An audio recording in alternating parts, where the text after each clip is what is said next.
저작권에 대해서 좀 얘기를 해볼게요. 저작권, 우리 NFT 할 때 좀 얘기를 했었어요.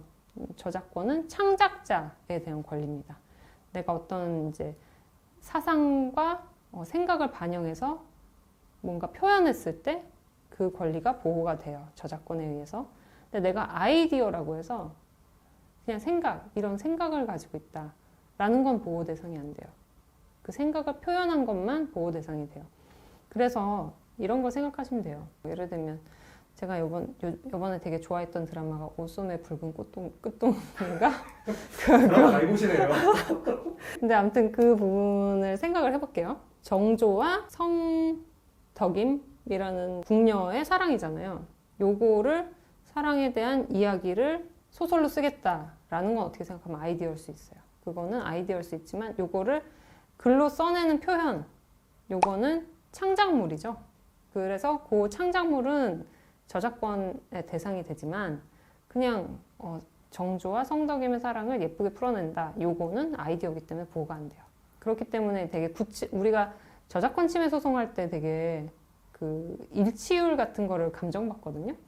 이 유사도라고 해가지고요. 유사도 평가를 이제 감정 평가를 받게 되는데 그런 맥락에서 이루어지는 거예요. 문장이 어디에 어느 부분이 어떻게 똑같고 막 이런 걸 비교해요.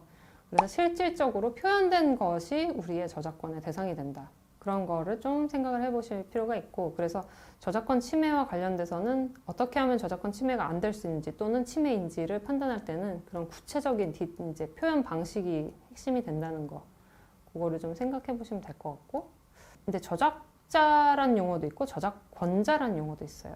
그래서 이제 저작을 내가 한 다음에는 바로 저작권이 생기지만 그 저작권 양도할 수가 있어요. 그러면 그 사람이 양도받으면 저작권자가 되고, 실제 저작권자로서의 권리는 이제 최종적으로 양도를 받은 사람이 행사할 수 있겠죠.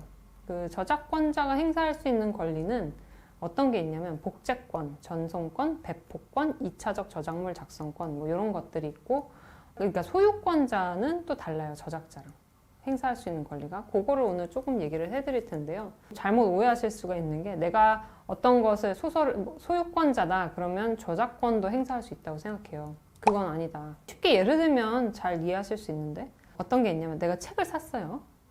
책을 사가지고 그걸 복사해서 팔면 저작권 침해가 되겠죠. 내 소유물이지만 내가 책을 사서 필사를 해서 판다? 이건 또 조금 다를 수가 있어요. 이거는 아직까지 저도 판례를 본 적이 없는데, 필사를 해서 팔면 어떻게 될까요? 필사본이 어떤 예술품으로서의 가치를 가지면 그게 저작물이 될 수는 있을 것 같아요. 근데 문제는 2차적 저작권을 행사한 게 될 수도 있어서 그때도 저작권 침해의 소지가 있습니다. 결과적으로는 저작권 침해에 해당할 가능성이 꽤 있다. 이렇게 보시면 될 것 같고, 자, 그러면 그림은 어떨까요? 그림을 전에 NFT 때 얘기를 드렸어요. 그림을 사면 내 거죠. 그림을 산 사람은 사실 권리를 막 많이 행사할 수 있는 게 별로 없어요. 그 좁은 공간, 요 정도 공간일까? 뭐 전시를 할 수는 있죠. 좁은 공간 안에서. 하지만 그걸 찍어서 배포를 한다거나, 보통은 이제 온라인에 게재를 하려면 전송을 하게 되죠. 전송과 배포가 동시에 일어난다고도 볼 수 있는데 전송하거나 이런 건 안 돼요. 그래서 디지털 카메라로 사진 찍어서 판매하거나 배포한다? 그러면 저작권 침해에 해당합니다. 경우에 따라서 막 우리가 고갱 그림 이런 거 막 사잖아요. 그거는 왜 가능할까요? 사망하고 한참 지났기 때문에 저작권이 누구의 소유는 아니에요. 더 이상. 그래서 그런 거고, 우리나라 법률상으로는 저작권은 저작권자가 죽은 다음으로부터 70년까지 보호가 돼요. 그래서 그때 아까 뭐 NFT 전에 말씀드렸던 게, 이중섭 작가 뭐 작품을 NFT로 한다고 했다가 이제 안 됐던 게, 소유권자는 소유권 행사를 한다고 생각해서 그냥 뭐 디지털 파일로 만들어서 경매한다고 했지만 저작권자가 여전히 있었어요. 유족들이. 그래서 유족들이 저작권 때문에 안 된다라고 해서 그게 무산됐던 거거든요. 그래서 내가 만약에 이 뭔가 예술품이나 어떤 저작물을 대상으로 그거 가지고 좀 상업화 해보고 싶다. 그럼 반드시 저작권자랑 협의가 필요해요. 그런 부분들이 요즘 많이 이제 대두되는 게, 웹툰 같은 경우도 웹툰 플랫폼에서는 웹툰 작가들과 저작권 양도 계약 내지는 저작권 허여 계약, 실시 허여 계약, 뭐 이용을 하겠다는 계약이에요. 이용할 수 있도록 허락해주는 계약을 체결을 꼭 해야 되고, 그 부분도 이제 계약을 잘 체결해야 되는 부분들이 있는데, 그거는 이제 구체적으로 검토를 하면 되고요. 그 다음으로 좀 살펴볼 게, 요즘 많이 있는 게 직캠 영상 있죠. 직캠 영상 같은 건 저작권 침해에 해당할까요? 게임 플레이는 보니까 영상물이니까 그 게임사에서 만든 영상물과 관련해서 저작권이 게임사에 있어서 그 부분도 플레이를 하면 저작권 침해가 될 수 있고, 마찬가지로 이제 직캠 영상은 사실은 저작권자가 공연자, 실제로 자기가 이제 공연을 한 사람이 되기 때문에, 근데 그 공연자는 또 어떤 경우는 소속사에게 그 권리를 넘겨줬을 수가 있어요. 그럴 땐 소속사가 저작권자이기 때문에 직캠 영상은 사실은 그런 저작권 침해 가능성이 되게 높아요. 왜 그냥 플레이를 하게 두냐? 소속사에서는 이제 자기 거 많이 올라오면 스타 홍보가 되니까 그런 것들을 금지하진 않고 있죠. 근데 간혹 가다는 공연할 때 들어갈 때 뭐 영상 찍지 말라고 하는 경우가 있잖아요. 그런 거는 찍으시면 안 된다. 그리고 그런 걸 찍어서 올리는 거를 내가 앱을 개발해서 뭐 여러 가지 동영상 보여주는 그런 동영상 플랫폼을 만든다 하실 때는 저작권 침해 소지가 있다. 그래서 그런 거 좀 주의하실 필요도 있을 것 같아요. 경기 동영상은 제가 지난번 NFT 할 때 말씀드렸는데, 경기는 여러 가지 경기가 있잖아요. 스포츠는 사실 이제 공연과 같이 막 이렇게 기획해서 하는 스포츠도 있죠. 피겨 스케이팅, 또 리듬 체조, 이런 거는 연출이나 제작이 필요하죠. 그럴 때는 이게 저작권 대상이 될 수 있어요. 그 스토리 라인이나 이런 동작이나 이런 것들이. 근데 그거 말고 구기 종목, 이거는 대부분의 이제 뭐 학계에서, 법학계에서 저작권의 대상이 아니다라고 하는 경우가 많아요. 근데 그 경기를 어떤 짜놓은 각본대로 할 수가 없기 때문이죠. 축구나 배구나 농구는.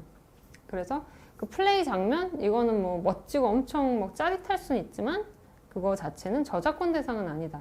그래서 내가 직접 찍었다. 그럴 때는 원칙적으로 저작권 침해는 아니에요. 방송 영상은 가져와서 할 수는 없고요. 방송 영상은 방송사가 저작권자이기 때문에. 근데 요즘의 동향은 협회 차원에서 약간 이런 걸 제지하는 경향이 있어요. 그래서 이거는 사실 저작권 침해로 이제 접근하려는 협회도 있긴 하지만, 저작권 침해 문제보다는 더 큰 건 선수 초상권 침해 가능성이 좀 있죠. 선수 초상권을 보통은 구단이나 협회가 많이 가지고 있어서, 그런 경우엔 이제 초상권 침해 가능성이 있기 때문에 그런 경기 동영상을 또 플랫폼에 올린다든지, 또는 그런 경기 동영상을 이제 쉽게 볼 수 있게 만드는 플랫폼을 내가 운영한다라고 할 때는 그런 저작권과 또 초상권 문제가 발생할 수 있다. 이거는 항상 유의를 해두실 필요가 있어요.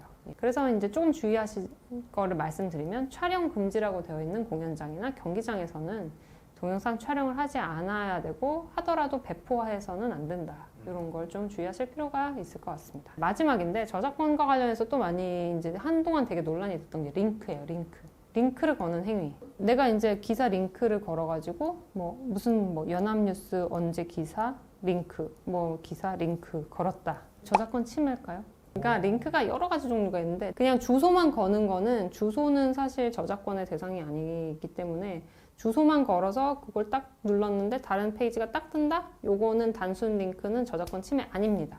근데 이제 링크 중에서 침해가 되는 링크가 있어요. 그게 이제 프레이밍 링크 또는 임베디드 링크라고 해서 이 두 가지인데요. 이거는 침해가 될 수 있다고 지금 유권 해석도 있고 뭐 판례도 있는데, 프레이밍 링크 같은 경우는 뭐냐? 내가 이제 링크된 자료가 그 링크를 건 웹사이트의 자료인 것처럼 보이는 경우예요. 그냥 링크를 걸은 거 링크를 클릭하는 게 아니라, 링크가 주소가 나오는 게 아니라 어떤 경우에 이렇게 플레이 버튼이 나오는 경우가 있어요. 아, 마치 자기 것처럼. 네네. 근데 그게 실은 그게 자기가 만든 게 아니라 어떤 다른 사람의 유튜브 영상이라든가 그럴 경우에는 이걸 프레이밍 링크라고 해서 저작권 침해 가능성이 매우 높다, 이렇게 판단이 되고 있고요. 임베디드 링크라는 게 또 있어요. 내가 딱 내 홈페이지를 열었는데 다른 사람의 음악이 나와요. 다른 사람이 저작권을 갖고 있는 음악이 나와요. 근데 그 사람의 뭐 출처를 표시하지도 않았다거나 하면, 그리고 또 저작권 동의도 안 받았다면 요건 임베디드 링크라고 해서 요것도 침해 소지가 매우 높습니다. 그 두 가지 경우에는 침해라고 보고 있어요. 네. 그래서 이제 되게 많이 논란이 됐던 게, 뭐 내가 이제 내 상품을 홍보를 하기 위해서 어떤 뭐 누군가의 동영상을 끌어올 수가 있는데, 그럴 때는 이거를 홍보 목적으로 링크를 걸면서 거기로 바로 넘어가게 만드는 형태면 상관없지만, 말씀하신 대로 그냥 내 거인 것처럼 나오게 하면 안 된다. 그게 유튜브라 할지라도. 유튜브 영상 같은 경우는 사실 이제 약관에서 유튜브는 자기들이 유튜브에서 활용되는 거는 그거에 대해서 저작권 침해 문제를 삼지 않겠다라고 이제 크리에이터들한테 동의를 받고 그 유튜브를 활용할 수 있게 해주는 플랫폼이잖아요. 그래서 유튜브 안에서 이제 링크를 걸어서 그거를 소비하는 방식은 저작권 침해가 아니지만 만약에 그 유튜브로 바로 이동을 안 하고 내 동영상인 것처럼 마치 그냥 플레이가 되게 만드는 경우에는 이 경우엔 저작권 침해에 해당할 수 있어요. 그러니까 비록 그렇게 해서 만약에 유튜버의 조회수가 올라간다 할지라도 이 부분은 문제될 수 있다.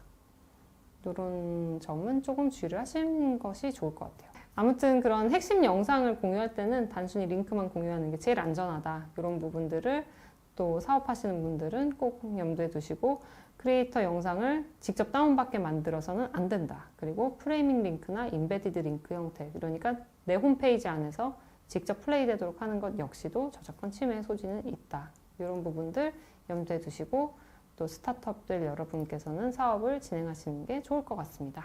네. 구독, 좋아요. 오늘 사실 준비한 내용은 여기까지고요. 우리가 이제 저작권, 지적재산권, 지식재산권과 관련해서 염두에 둘 부분에 대해서 오늘 한번 살펴봤습니다. 이런 부분들 잘 참고하셔서 상표, 또 저작권, 특허권 관련해서 꼭 보호를 받으시고 또 만약에 침해를 하실 수 있는 위험도 미연에 방지를 하시는 게 좋을 것 같습니다. 항상 여러분의 사업을 응원하고요. 또 다음 시간에 다른 좋은 주제로 만나 뵙도록 하겠습니다. 감사합니다.